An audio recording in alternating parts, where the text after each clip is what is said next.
Muy buenos días. Vamos a hablar de la utilidad de las imágenes en el paciente que llega con un ictus o con un accidente cerebrovascular. En esta primera diapositiva pongo ACV y pongo un relojito en el cerebro porque alguien como vos puede sufrir un accidente cerebrovascular. Estos tres personajes sufrieron ACV. Miguel Calero fue arquero de la Selección Colombia y arquero del Pachuca y tenía un síndrome de hipercoagulabilidad. Un coágulo se le fue al cerebro y murió. Angelino Garzón tuvo una hemorragia hipertensiva y quedó con una hemiparesia. Y Gustavo Cerati, un gran cantante argentino, murió de una disección carotidia y quedó en coma 4 años. Con eso les quiero decir que cualquier persona de nosotros puede sufrir un ACV. Y lo importante aquí es que el tiempo es lo que corre. Entonces, si dejamos el paciente esperando, van a haber más pérdida de neuronas. Esta diapositiva es el resumen de todo lo que voy a hablar. La enfermedad cerebrovascular, el 80% es una isquemia. Esa isquemia puede ser por algo que llegó al cerebro, un trombo, o por una estenosis. Las dos tienen mecanismos que producen hipoperfusión cerebral. Entonces, el 80% es isquémico, hay un 10% que son simuladores, vamos a explicar más adelante qué son simuladores, y un 10% que es hemorrágico. De ese porcentaje isquémico, que es el 80%, que causan enfermedad cerebrovascular, lo pongo ahí grande vaso mayor porque es lo más común, grande vaso, y pequeño vaso lo dejo aparte. El pequeño vaso es el paciente que tiene unos infartos muy pequeños, casi siempre porque es diabético, es hipertenso, hipercolesterolémico, fumador, sedentario, obeso. Y este de grande vaso, que es la mayoría de los que nos llegan a urgencias con un ictus, con una isquemia cerebral o con una... El 85% son embólicos. De esos embólicos pueden ser porque tienen un foramen oval permeable, porque tienen una enfermedad cardíaca, porque tienen placas en el arco aórtico, porque tienen placas en las carótidas o en las vertebrales o por trastornos de la coagulación. Todo eso nos puede llevar un émbolo al cerebro. Ahora, hay un 15% que puede ser por una disección. La disección son unas arterias sanas que por un trauma o de manera espontánea o porque tiene una enfermedad de base, la arteria se diseca y hace que haya hipoperfusión cerebral. Ateromas también, pueden haber intra y extracaneanos. Hay enfermedad no ateromatosa, por ejemplo, un moyamoya. Por ejemplo, un paciente con hiperhomocisteinemia tiene más riesgo de tener trombos y eso no es ateromatoso. Y una vasculitis. Entonces, este es el resumen de todo lo que voy a hablar. El neurólogo, siempre que un paciente lleva urgencias con un ictus o con un accidente cerebrovascular o con una isquemia cerebral, él tiene que dividir el paciente en estos grupos, se llama TOAST, y de esto depende tanto el diagnóstico como el tratamiento. Entonces, el primero es grande vaso por arteriosclerosis, el 17%, cardioembólico, el 17%. Los lacunares, que fue lo que dijimos, que era pequeño vaso, que es TOAS 3, es el 21%. Etiología no arteriosclerótica es el menos común, o sea, son las enfermedades más raras. Y hay uno que se llama ESUS, que es un infarto embólico de etiología no determinada. Ese es casi un 25%. Entonces ahí tienen el porcentaje, el neurólogo lo encaja en este grupo TOAS y depende de eso ya lo estudia. Ahí tenemos un 85%, que es el paciente que llega con un ictus isquémico no hemorrágico. Aquí vemos una enfermedad de grande vaso, un infarto de grande vaso. Aquí vemos un infarto cardioembólico. Vemos aquí un angiotac con un trombo en la válvula aórtica. Ese trombo se desprende y se va para el cerebro.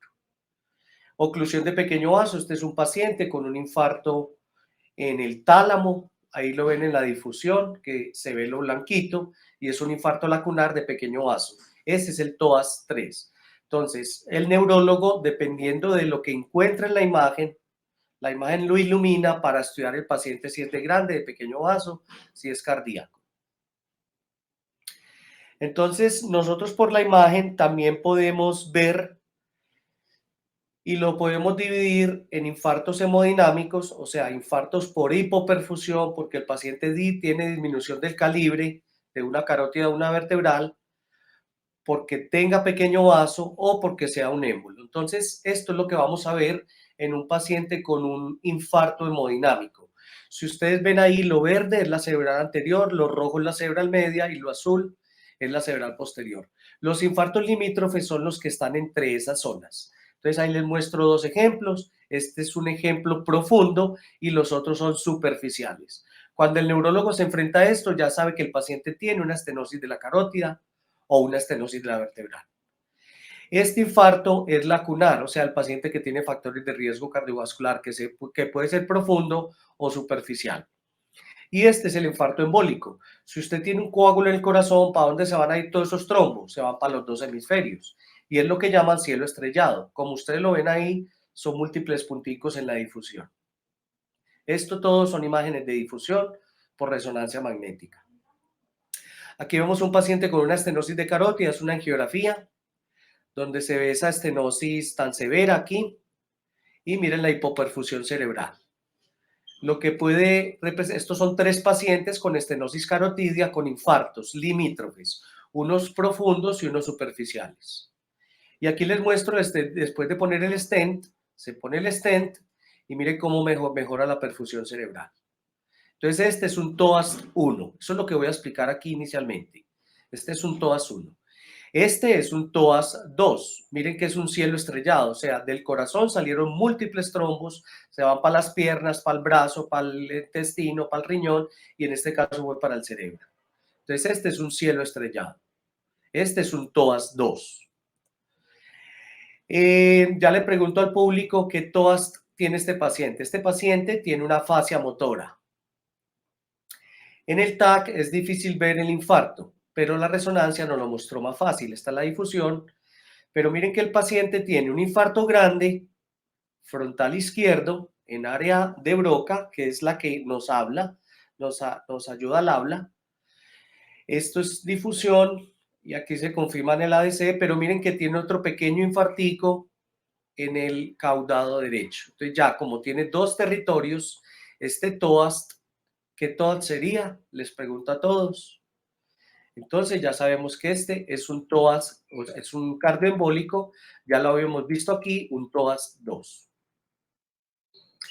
porque tiene dos territorios. El TOAS 3 es por pequeño vaso. Este paciente tiene un infarto en el brazo posterior de la cápsula interna, entonces es un stroke motor puro. Este tiene en el tálamo, entonces es un stroke sensitivo puro.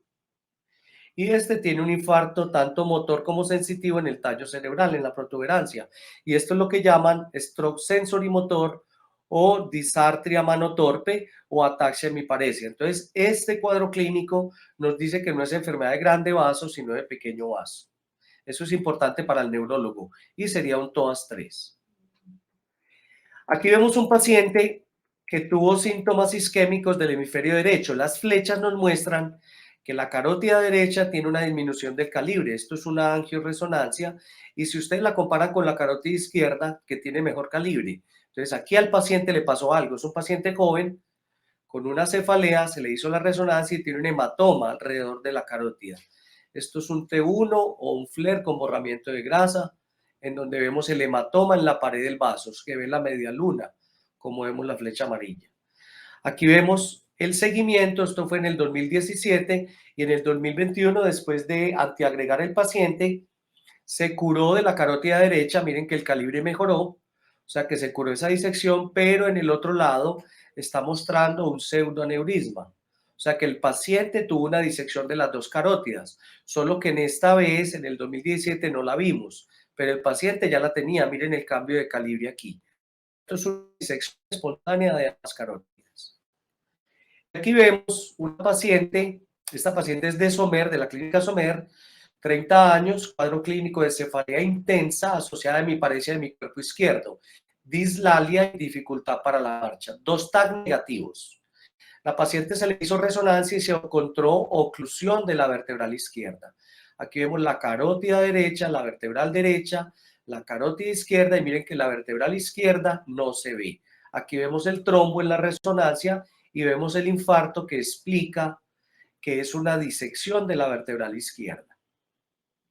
Este sería un TOAS 4. Entonces ya vimos TOAS 1, TOAS 2, TOAS 3 y TOAS 4. El TOAS 5 es el paciente que no se le encuentra absolutamente nada. Usted le toma el pulso, está bien, no tiene soplo en el corazón, no tiene la presión alta, no tiene azúcar, no tiene nada. Y se le hace un monitoreo de Holter y se encuentra que tiene una fibrilación auricular paroxística o tiene un foramen oval. Ese foramen oval, acordémonos que un cuarto de la población, de 4, una persona tiene foramen oval. Entonces, estos pacientes se deben estudiar con ecocardio y se deben estudiar con monitoreo Holter. Este sería el TOAS 5 y se llama ESUS en inglés, que es un infarto embólico de causa no determinada. En el Doppler de corazón uno puede encontrar señales de émbolos y hay uno que se llama incortina o que tiene más de 25 émbolos. Eso se puede estudiar con ecocardio y eso nos ayuda a tapar ese foramen oval por vía endovascular. Bueno, entonces, ¿qué pasa cuando el paciente llega a urgencias? El paciente cuando llega a urgencias, lo primero que hay que saber es cuándo estuvo bien por última vez. Y por la clínica vamos a clasificar la escala del NIH, que esa la saben los urgentólogos y los médicos de urgencias. Lo dividimos en grande vaso y pequeño vaso. El paciente con pequeño vaso es motor solo, sensitivo solo, mixto, disantre mano torpe, hemiparesia ataxia. Esto es un infarto lacunar. Esto es un infarto de pequeño vaso. Se le puede hacer trombolisis venosa. Ya eso los neurólogos lo ven. Se le puede hacer sin ningún problema desde que el TAC sea normal. Y grande vaso es el paciente que está hemipléjico, hemiparético, tiene afasia, hemianopsia, heminegligencia. Eso es grande vaso. Y ese es el paciente que tenemos que correrle porque va a quedar va a quedar en una silla de ruedas. Tenemos que averiguar si tenía previa enfermedad cardiovascular, factores de riesgo, comorbilidades, síntomas antiagregantes, anticoagulantes, historia reciente de sangrado, cirugía. Lo primero que se hace es un TAC simple de cráneo y vamos a descartar hemorragia. Ver a dónde tiene desviados los ojos, si es de grande vaso, y vamos a ver estos signos en el TAC, que enseguida se los voy a mostrar. Esto se llama edema iónico. El edema son hallazgos sutiles que uno ve en el TAC y con eso hace la escala de Aspects. La escala de Aspects se inventó en Canadá y es muy buena porque mayor de 8 es bueno el pronóstico, mayor de 6 es intermedio y menor de 5 es pobre el pronóstico del paciente. Esta es una hemorragia subaracnoidea. Es distinto a esta, que es una hemorragia parenquimatosa, tálamo, en el tálamo y que probablemente es de origen hipertensivo. Y esta es una angiopatía amiloide que le da a los viejitos que no tienen factores de riesgo cardiovascular y que son hematomas lobares. Entonces, el de la derecha es lobar y este es ganglio basal. El ganglio basal es muy de origen hipertensivo y es totalmente distinto a la hemorragia subaracnoidea. Entonces, de la hemorragia subaracnoidea, la mayoría de las veces que vemos esto en las cisternas de la base, hay una que es perimesencefálica y hay una que es de la convexidad. Así graduamos la hemorragia subaracnoidea. Esta es por un aneurisma roto del polígono. La perimesencefálica es benigna, le hacen arteriografía y es completamente normal. Y esta tiene varias causas. La hemorragia de la convexidad puede ser traumática, puede ser por un síndrome de vasoconstricción cerebral reversible, por una angiopatía amiloide, por un PRES, que es la encefalopatía reversible posterior, por una trombosis venosa o por un trauma. La escala de Fischer, que es esta, nos va a decir si el paciente va a hacer vasoespasmo, así le corrijamos el aneurisma por endovascular o por CLIP. Pero ya sabemos que esta hemorragia subaracnoidea de las cisternas de la base, la mayoría de las veces es de origen aneurismático. Entonces vamos a ver los signos tempranos en el TAC. Entonces primero vemos el paciente, cuándo le dio el ictus, a qué hora le dio, lo clasificamos en la escala de NIH y le pedimos el TAC. Con el TAC nos defendemos, no necesitamos resonancia. Entonces, en el TAC, el paciente está mirando el infarto. Miren que los ojos están mirando el infarto. Aquí está un signo que se llama la arteria cerebral media hiperdensa y si ustedes alcanzan a ver las estrellitas, hay algo de hipodensidad en esta zona. Entonces, tenemos un paciente con una afasia y una hemiparesia en urgencias. Tenemos un TAC que no muestra hemorragia, sino que ya muestra signos isquémicos tempranos. Aquí vemos la escala del Aspex, diferenciamos hipodensidad de edema. Seguida le voy a decir que es edema. Entonces aquí vemos M1, M2 y M3, esto es un corte a nivel de los ganglios basales, y M4, M5, M6 en el techo de los ventrículos. Son dos cortes que debemos hacer y con esta escala aquí tenemos un puntaje de 10. Si todo esto está normal, le damos un puntaje de 10. Si tiene 3, le damos un puntaje de 7. Si tiene 4, le damos un puntaje de 6 y ahí paramos. En 6 paramos. Ya 5, no se puede hacer trombolisis, no se puede hacer trombectomía, porque lo que vamos a hacer es sacar un coágulo y eso se va a volver hemorrágico y la cosa se vuelve peor. Esto ya es edema. Lo otro es hipodensidad y esto es edema. Ya es un infarto establecido. El paciente tiene un infarto establecido, tiene cerebral medio hiperdensa, pero miren que ya todo está hipodenso. Esto ya es irreversible. ¿Sí? Este es un paciente que llegó después de 6 horas, hemipléjico, afásico, y ya no había nada para hacer porque ya tiene un infarto que tiene todas estas zonas. Tiene un puntaje del Aspex que es mayor de 5.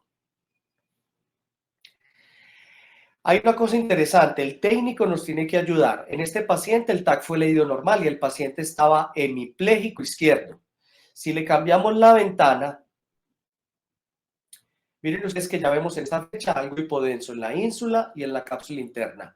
Y miren ustedes que aquí está hipodensa la cápsula interna, parte del putamen, la ínsula, y miren esto.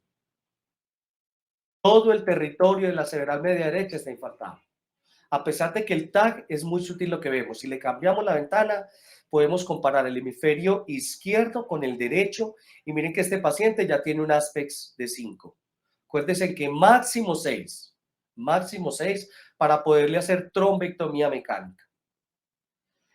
Este es el Aspex y en este paciente solamente hay hipodensidad, no hay edema. Es un edema iónico. Iónico es que apenas todavía no ha hecho el infarto y es reversible. El Aspex es un excelente predictor y se correlaciona con el pronóstico. Miren este paciente, miren toda esta hipodensidad de la cerebral media, hizo desviación de las estructuras de la línea media, el paciente ya estaba en coma, en estupor, y hubo que hacerle una craniectomía. Esto se transformó en hemorrágico, pero la craniectomía que le hicieron predice lo que habíamos visto en el Aspex. Entonces este paciente, el único tratamiento que tuvo la craniectomía y era simplemente, si no se le hacía la craniectomía, el paciente moría por un edema maligno. Les voy a poner un ejemplo, mujer de 86 años, encontrada por el vecino a las 10 horas, hemipléjica izquierda con anosognosia. Anosognosia es que no se da cuenta de la enfermedad. Estaba muy hipertensa, tenía fibrilación auricular cuando la recogieron los paramédicos y la escala del NIH era de 12. La paciente vivía sola, era independiente para sus actividades, tenía hipertensión, hipercolesterolemia en tratamiento.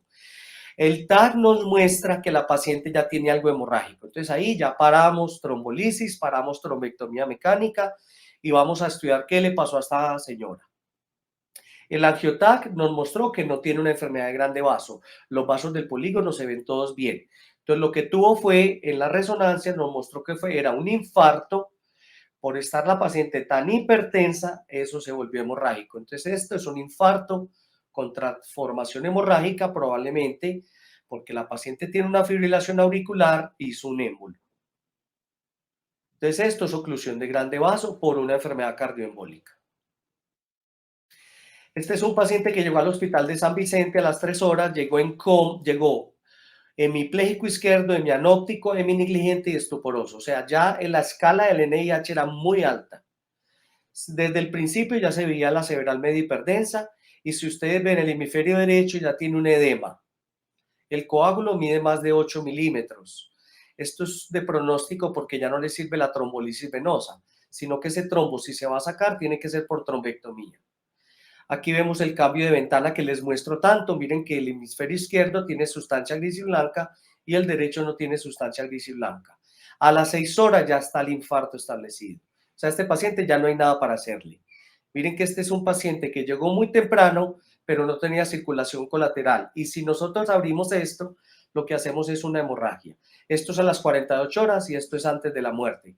Paciente se le trató de hacer una craniectomía descompresiva, pero se hernió y murió. Entonces, estos pacientes son procesadores rápidos. Son pacientes que no tienen circulación colateral y que a pesar de que llegan temprano, ya el daño está hecho. Hombre de 71 años, hipertenso, fumador, con cirugía cardíaca, de CIB 2 años antes. Estaba anticoagulado, pero suspendió la anticoagulación o tenía mala adherencia. 2.5 horas de hemiplegia izquierda, ocular versión, un NIH 17. Este es el TAC, donde vemos un trombo en la cerebral media, derecha. Vemos la arteriografía que está tapada toda la cerebral media. Aquí se sacó el trombo con un stent, es retriever, y miren el control donde se ve toda la perfusión cerebral.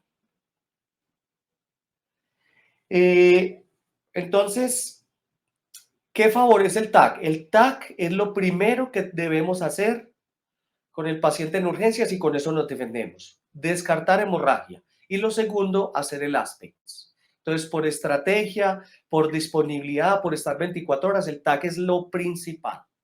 Costo efectivo, disponibilidad, rápido y descarta hemorragia. Se le puede hacer el angio-TAC cuando el paciente ya llega después de las 4 horas y perfusión cuando llega después de las 6 horas. Eso casi todas las clínicas de la ciudad lo tienen, la angio-TAC y la perfusión por TAC. ¿Qué favorece la resonancia? El infarto del despertar, el paciente que se despertó mal y no sabemos la hora. El que llega mayor de 6 horas, el que tenga una isquemia cerebral transitoria, en el TAC no vamos a ver nada. Una isquemia pediátrica, en el paciente pediátrico con ictus, la resonancia es mejor. Y un caso complejo, como les voy a mostrar ahorita. Infartos de tallo no los vamos a ver en el TAC. Infartos lacunares no los vamos a ver en el TAC. Entonces, acordémonos que la mortalidad sin tratamiento de oclusión de grano vaso es del 20% y las secuelas permanentes son del 55%. Este es el resumen de toda la charla. Entonces, ¿qué vamos a hacer en resonancia? Vamos a ver el parénquima, presencia y tamaño del infarto. Eso lo vamos a ver con la difusión.